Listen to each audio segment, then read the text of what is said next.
Welcome, ladies and gentlemen. It's your host of the Moths, Griever, as always, bringing you guys another video. And this time we're talking the FBL, the Falsebound League, for Yu-Gi-Oh! Falsebound Kingdom. We're doing interviews today for Season 2's draft before we really get underway with it. Who I have with me today is ZZNap, one of the duelists partaking in Season 2. And also the duelist for the Montreal Moths. Why don't you introduce yourself, Zed? Hey, my name is ZZNap. That's the same handle I use on just about everything I am on. But yeah, I just started a YouTube channel with the first season just to document what I'm doing, and man, is it taking me a while to edit through all that. But I guess I don't know. I first got into Yu-Gi-Oh! Actually through this game, which I think is kind of unique for a lot of people. I watched the anime a little bit, I had a little bit of the cards, but most of the time I've spent with Yu-Gi-Oh! Content has been with Yu-Gi-Oh! Falsebound Kingdom. That's actually a very surprising answer, because when I ended up with the half a dozen questions, I thought most people are going to say the anime or the card game or something, but you got into mostly, as you said, you had a couple of cards, but you really got into Yu-Gi-Oh! For this very niche Yu-Gi-Oh! Game. Oh yeah, absolutely. It's well, when I was younger in elementary school, one of my friends had the game. I didn't even own the game, and so we would play it together a lot, and eventually it got to the point that he didn't play it anymore at all, and I just kept getting cravings to actually play it through all the way, because we would only ever get to maybe Turbulent Waters if we were playing quickly. So eventually one day I bought it from him for like, I think $2.50, which was like the allowance pocket money or whatever I had that week. And I'm like, hey, let's make a deal. And the rest is history. Yeah, I suppose so. That's actually really interesting. That's crazy.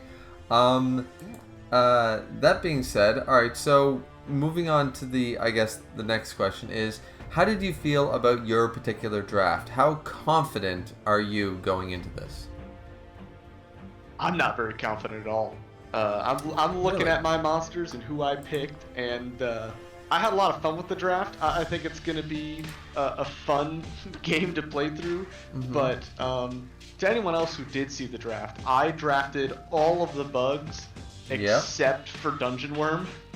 Yeah, pretty some much. Of the bugs are okay. A lot of them aren't. Well, right now, just so we know, during the edit, I'll be showcasing your draft now that the graphic is completed and stuff. And I think you're selling yourself a little short, if I may, because you got yourself... Kaiba's team is goddamn wonderful when you think about it. You've got an easy... As long as you keep those Gemini elves alive long enough, and then you have Cosmo Queen. You're good to go. You have yourself an Armored Lizard. You have Insect Queen and Great Moth on the Pegasus team. You have, of course, the Goat on Bones' team, with Larva Moth and stuff like that. Like, yeah, would I rank it as the best draft? No, but you still have some really solid teams in Kaiba and Pegasus for sure. I'm really surprised that you would put Armored Lizard, a very good monster with the balance patch, on Mathis. You want to talk about that a little bit, or?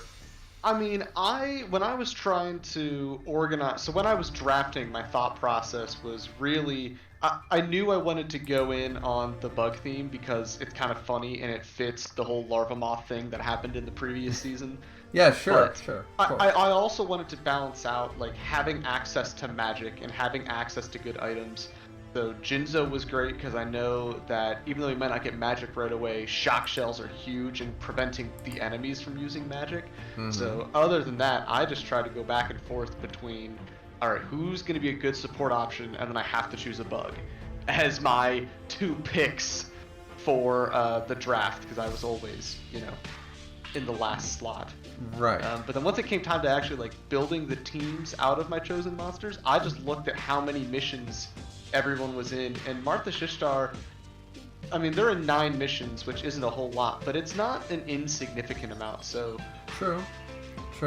And your I don't know. Labyrinth Ruler comes with Pegasus, so you added Heracles Beetle as well. So that's a very good monster as well. So paired with the Jinzo, so I think you're selling your draft a little short. I mean, I don't. Unlike last season, which once again we never knew the full results of last season. I don't see anybody's particular draft being poor, if that makes sense. Right, I would totally agree with that. I think the Yeah. biggest difference really is how people chose to build their teams around mainly Marthas and Mokuba. Yeah. So I see quite a few people have just been like, oh, I've got all these last minute bottom of the draft picks. I'm going to shove all of them on, Marthas. So I'm going to shove all of them on Marthas and Mokuba and just make them very, very bad to almost be unusable. And I tried to be of a different philosophy where last season I almost did not finish. So I know that there might be some last minute teams that sort of pop in or pop out that if I try to make them really, really bad like some of these other people, I might get into a bind where they are completely unusable later in the game, and that's just why not you going to want be good enough. Right, and because we added the rule in about not grinding for EXP even if you're in a bad way, we are very limited, and we got to make sure. That's why, actually, in fact, my Mokuba team is not the best team, but it's a viable team. Not so much the Mathis team, but I made sure that Mokuba wasn't bad either. I sort of tried to distribute a little better, as you were talking about. Yep. So moving on from that one, the next question, I believe, was, so you're not that confident about your draft, but once again, I think everybody's draft was fine. But how do you feel about everyone else's draft? And what do you think is the best and worst draft in your opinion? Not necessarily counting where the monster distribution went, but your initial reaction after the draft. Like, who drafted what? I mean, it's a tough question. It's a hard question because so many people just have decent stuff. I mean, Armored Zombie going quick for Tom, I wasn't surprised by that at all. That monster, that's all early on in the game. Red Eyes Black Dragon going early for second flock. That one really did kind of take me by surprise. Yep. Same with Time Wizard. I was not ready for Time Wizard to go in a second round. I agree with both of those. Yep. Of course, you got the Magician duo that you were searching for last season, so I bet that feels good to have under your belt now. It does, but I was also, unfortunately, in a way, I felt obligated to put Soggy the Dark King, of course, on my Kaiba team, of course. But I didn't want to run into the same problem I did last time with having too much of a weakness. So I didn't want 3 spellcasters on the same team. So during my draft, unfortunately, the combo team went not to Kaiba, which I think I did really well on making Kaiba's team viable with Sagi, but still a little bit of not pressure, I would argue, but just sort of like a gamble among friends, if you will. Yeah, but Tiger Axe getting early paralysis is going to really help support that team. Exactly. As long as they live and grow, they're going to do great because you got the powerhouse in the middle with Chimera. Yep. Chimera. Yep. Thank you. And then Soggy's got his magic, and Tiger Axe has. If Soggy gets his magic, if the balance patch works the way it should, and Soggy gets his magic, because apparently he's supposed to get it a little earlier than he did last time. I'm not sure, but... Oh, okay. Because I was into the 40s, and I still didn't have magic, and that was weird. So... Because I would feel like the weakest magician should get early magic, while the strongest magicians get their magic later, you know what I mean? Yeah, but hopefully that is the case. So it is very difficult until we determine some things, how you feel about everyone else's draft. But if you don't have any strong feelings to one draft or another, that's fine. So the next question is, any particular missions in the Kaiba campaign that you are worried about? I mean, this is going to be more general because I just don't know the Kaiba missions as well as I know the Yugi missions. Mm-hmm. But anything that has lots of cannons, I've always struggled with that, and only being able to heal in battle is only going to make that worse. 100%. Especially because I have a lot less room to maneuver around the cannons because all of my teams are walking except for Pegasus with perfectly ultimate great Moths flying. So if there's a base that has ground cannons, it's either Pegasus or I'm getting blasted. So that's just what I'm gonna have to be really careful about and really try to play around. And my assumption is, outside of a couple of mine, I assume Chimera's a flying. I don't know that for certain. I just put it on to, utilize Kaibas because I have a lot of walkers in the front row myself. So, yeah, the fear of cannons is definitely a good is a good fear to go with. I would assume. So the next question, what do you think of the rule set for this season? Are there any rules or changes you would make? For one thing, I heard a couple of people talk about, what about one-time trades during the season and stuff like that? Because trades are big in draft leagues and stuff. So is there anything that you would have preferred? Because we all voted, ladies and gentlemen, we all voted on the rule set. So it was the voting thing. But some rules were basically split down the middle pretty much. So, are you happy with the rule set? And is there any rules you would like to change if you had to pick one? I mean, I for the most part like the rules. Almost everything I voted on got put in. Not being able to weight scum the final boss, I mean, I get it. I get letting it have a turn. It just stinks, because if you go in there with only one or two teams, you're not going to be able to pull out a win. So it's going to really force you to play, more cautiously in the early game as opposed to late game. I really like the idea of the trades. I just don't know how we would do the leveling. Well, if you trade someone away, you'd have to... Yeah, have to be at the right level. I'm sure that's something we can adjust eventually. I don't know how to do it.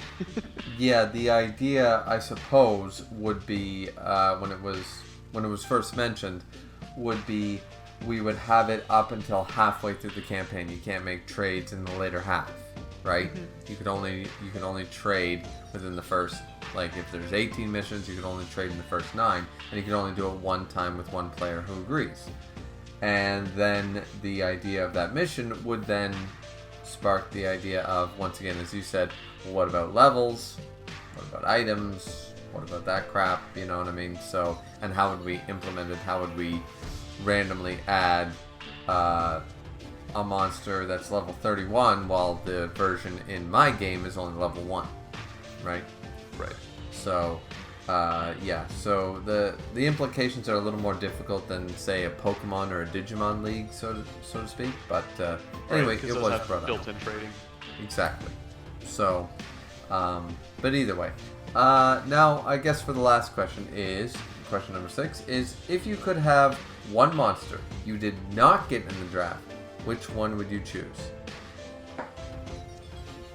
I mean, if I'm gonna be like doing the memes some more, I would go with Dungeon Worm. Dungeon Worm, like you said before. Dungeon Worm or Launcher Spider, or I mean, there's a few more bug adjacent monsters I could have, really just dove straight in with. But there are some, like Castle Dark Illusions I was really liking towards the end of Season 1.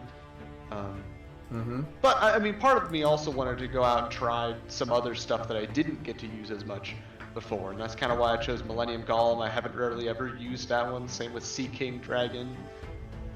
The Gemini Elves I've essentially never actually used. Cosmo Queen and Dark Elf, I usually just get that polymerization just to fill out the check mark on the board and be like, yep, I've got the monster. Okay, time to never use them again. So, it'll be fun seeing some new faces in the game for me. 100%. I mean, I feel the same way. Most of the monsters you listed, I've sort of like sat back, maybe I should try them, and I've never used them before. So that's I would like to say that that's the fun of a draft and a Nuzlocke in the first place. That was the whole point of it, right? Yes, absolutely. I totally agree. Like, I've never fully, well, once again, fusions aside, because we've never really got to use fusions as fusion monsters before, but I've never really got to use a Megazowler before, and I always thought it was so cool, like a spiked up Triceratops, you know? I very rarely get to use Sword Stalker, so with last season, him being such a champion, I was like, I want that guy again. You know, Zonky even. Zonky, like, he gets high AP if I remember correctly, not as much as some monsters, but he gets pretty good AP and stuff, and you equip him with a couple legendary swords, and he's not that bad, you know what I mean? So there's... Oh yeah, absolutely. There's a couple monsters on my own draft that I've never actually actively used in Falsebound Kingdom before, even if I like the monster. So I guess I'd like to see that. So yeah, I agree 100%. Pretty much that's the end of the line of questioning, but do you have anything? I mean, obviously plug your channel here at the end, but is there anything else you'd like to say about the draft or whatever? Not really, other than, boy, am I going to have to spend a bunch of money on Beast Fangs. Like, a lot. Yeah. when you open up your first shop and you find Beast Fangs and you enter that first city and there's Beast Fangs available, you're going to waste your wallet. Oh yeah, absolutely. Absolutely.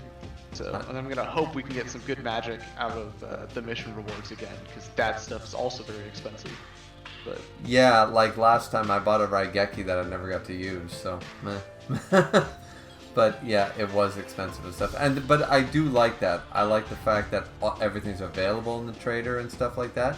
But in the trader, it's equivalent. It's not like you get Raigeki for 200, you know, gold or something like that. It's expensive. Right. So, but anyways, well, thank you very much, Zed, for taking time for this interview and stuff. Yeah, my pleasure. I really appreciate it. Yeah. So looking forward to when we first start actually playing. Yes, exactly. Which will be on Tuesday of this week. Hopefully, we all have the time off to be able to at least start the first mission all together at once. That'll be a lot of fun.